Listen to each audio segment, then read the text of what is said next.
శుక్రవారం జాయిన్ అయ్యామండి.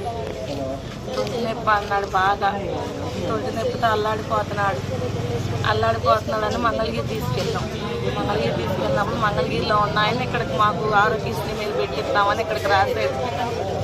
ఆయన అక్కడికి అడిగామండి, మరి మా నాన్నకి ఇంత పక్షవాతం ఉంది, ఇలా ఆపరేషన్ చేయొచ్చా లేదా అని కూడా అడిగాము. ఏం కాదమ్మా ఆయన ఇక్కడికి పంపించారు. ఇక్కడ పంపించినాక అప్రూవల్ అయిద్దమ్మా, సర్జరీ చేద్దామన్నారు. ఏం సార్ మరి ఇలా మా నాన్నకి పక్షవాతం ఉంది, స్ట్రోక్ మనిషి, ఆపరేషన్ చేస్తే ఏదన్నా ప్రమాదం ఉందా అని కూడా అడిగాను సార్ మేము.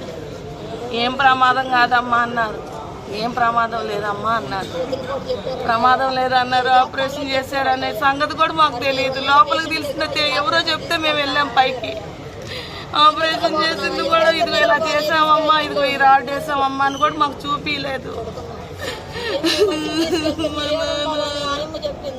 ఐసీలో ఒక్కరోజు ఉంచారన్న మా నాన్న, అంతే.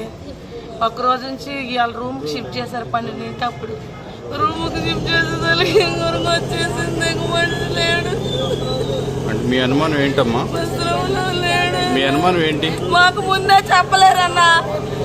అమ్మ వల్ల కాదంటే మా నాన్న మేము ఎంతో కొట్టి బతికించుకునే వాళ్ళం అన్న. ఎందువల్ల చనిపోయారంట? మళ్ళీ అంతా అయిపోయినాక 5 అప్పుడు వచ్చి స్లిప్పులు ఇచ్చారు, ముందు టెండర్ ఇచ్చారు. నానా